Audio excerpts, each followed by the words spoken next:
Chapter 12. Once the horses were settled in the stable, Will showed Madeline the small room that would be hers. Remembering his own first day, he had placed a vase of bright wildflowers in the room, just as Holt had done for him so many years before. But it was going to take more than a bunch of flowers to help Maddie recover from the state of shock and hurt that had overcome her upon her arrival. She went into the room and shut the door behind her. In his day, it had been no more than a curtain, but he had decided that Madeline might need a more substantial form of privacy while she was with him, and had asked Redmont's carpenters to fit the door before her arrival. He looked at the closed door, wondering whether to summon her out of the room. But he decided that she'd had enough surprises for one day, and let her have a few hours to mull things over. He prepared dinner, a savoury stew of chicken and potatoes, and as darkness fell, he lit lanterns in the main room of the cabin and prepared a fire. The warm yellow light of the lanterns and the flickering flames of the fire cast a cheerful aura around the room. When he felt she'd had enough time to brood, he rapped gently on the door. "Maddie," he said, "dinner." In her room, hunger competed against pride and hurt feelings. After several minutes, hunger won, and the door opened. She emerged with as much dignity as she could muster, taking her seat at the table while he served her. She ate hungrily, noting with surprise how delicious the meal was. She had no idea that Will could cook so well. But the mood between them was still strained, and their conversation was limited to necessities, such as the occasional request for salt or bread to be passed. When she finished, she rose from the table. "I'm going to my room," she said. For a moment, she had considered asking permission, but stubbornly discarded the idea. Will met her gaze, seeing the anger still there. Give her time, he thought, and nodded assent. Good idea. Tomorrow will be a big day. Maddie lay wide awake on the small bed for hours, listening to the night sounds of the forest around her, and fighting back the tears that threatened to claim her. This was all so different to what she had thought it would be. Will, her loving Uncle Will for so many years, was being grim and distant. His disapproval of her was obvious. But why, she wondered? What had she done wrong? In truth, although she wasn't aware of it herself, Madeline's arrogance and bumptiousness stemmed from a feeling of inferiority and a lack of self-esteem. Her parents were renowned throughout the kingdom. Horace, her father, was the most skilled knight in Araluen, feared by enemies and respected by friends. He was a larger-than-life figure, a true hero. And her mother was no less so. She was a princess, of course, and was currently ruling the kingdom in her father's place. But she too had earned the approval and respect of her subjects. Her life had been packed full of adventure and achievement. Against this, what had Maddie done? What could she hope to accomplish? The more she measured herself against her famous parents, the more she found herself lacking.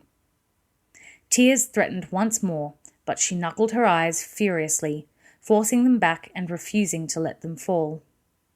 "I won't cry," she told herself furiously. And eventually, with that thought uppermost in her mind, she fell into a restless sleep. She woke to the sound of Will quietly clattering pots and pans in the kitchen. For a moment she had no idea where she was, and she looked around the little room, trying to place herself.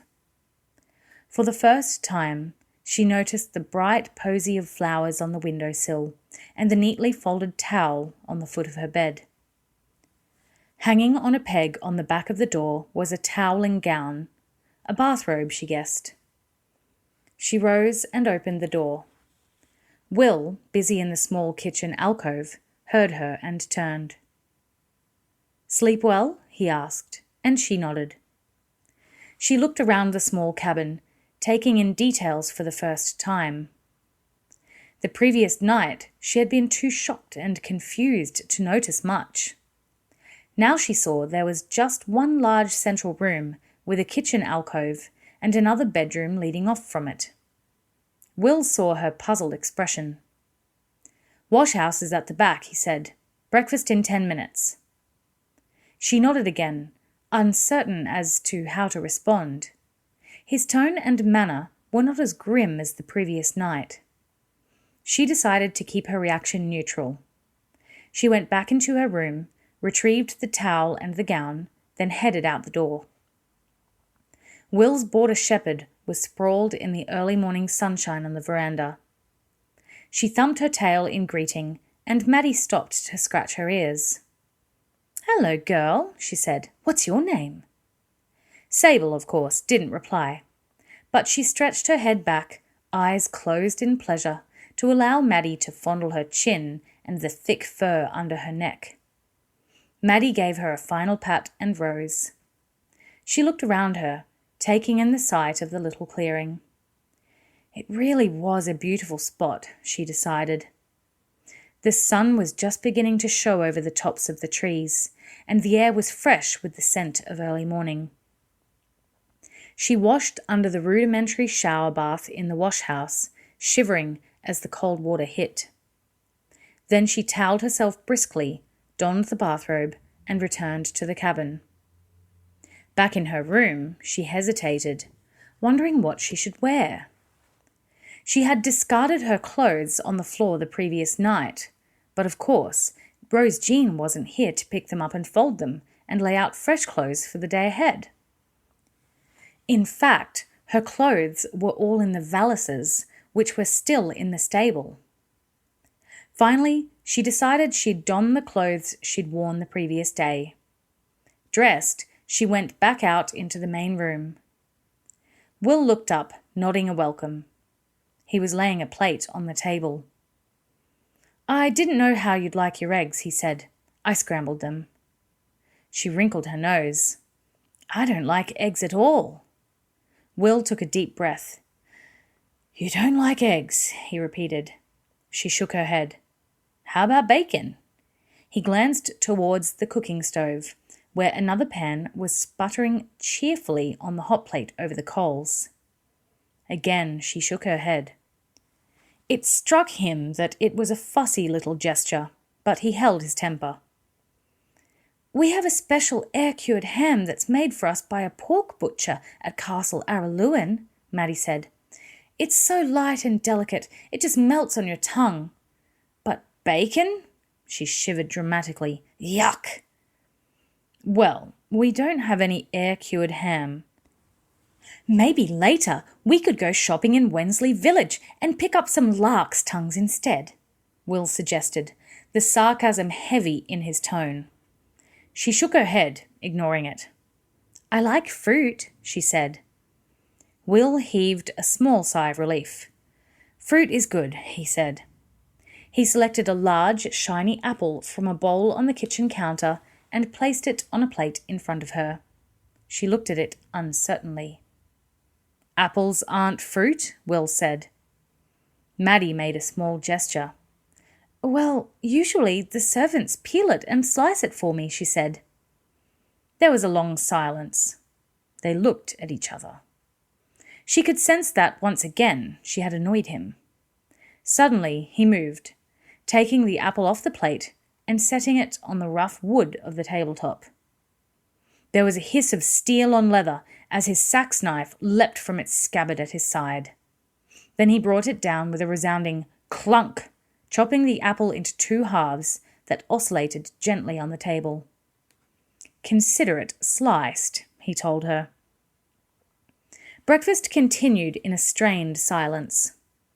Will, relenting somewhat, produced a fresh loaf of bread along with butter and conserves made from raspberries. The conserve had been a gift to him from Jenny, and it was his favourite. He wondered wryly why he was giving some of it to Maddie. She ate it with relish, realising how hungry she had been. Will, for his part, ate the scrambled eggs and bacon that he had prepared earlier. As Maddie finished her bread and jam, he reached behind him to the coffee pot steaming on the stove hot plate.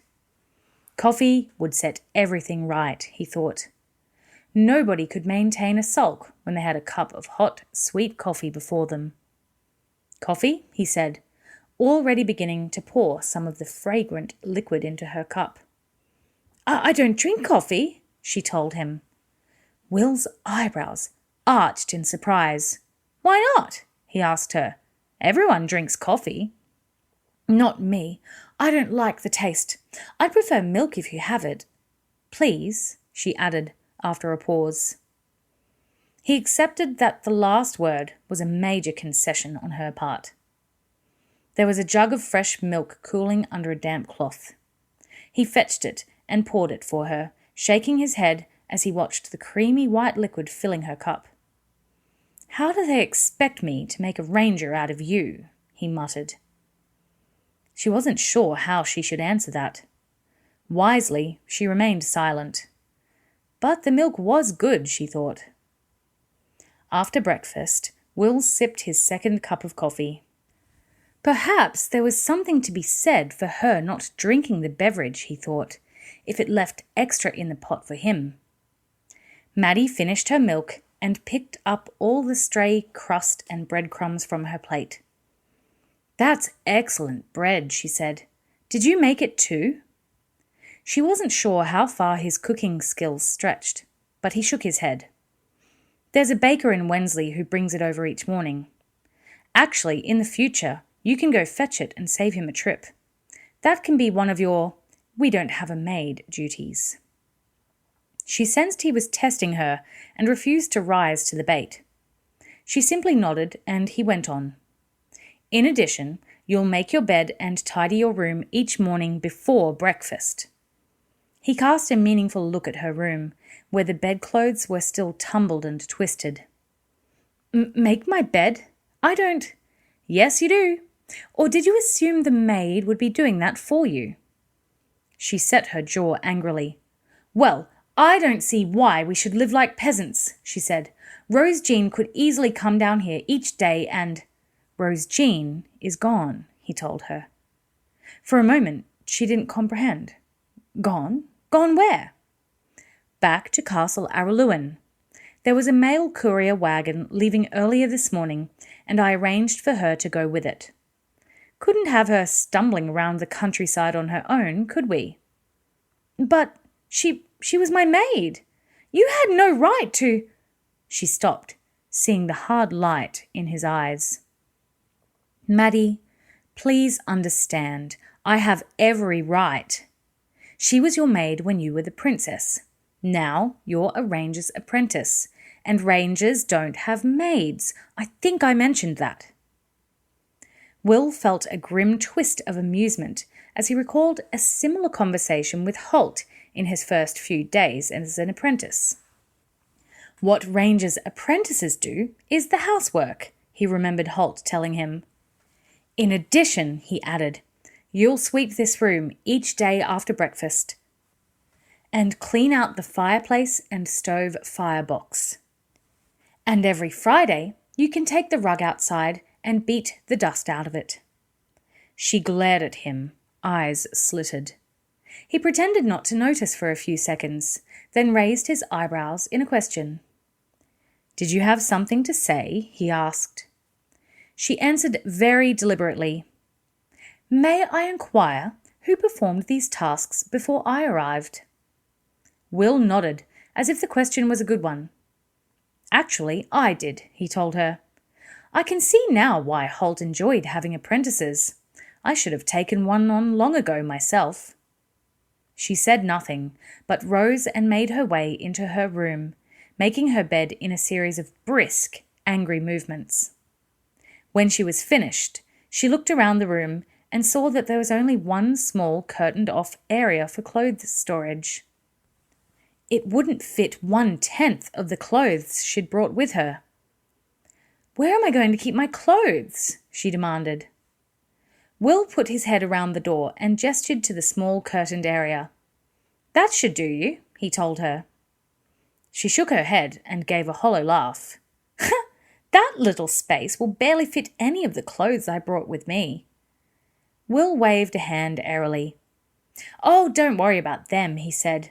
They're already on their way back to Castle Araluen with Rose Jean.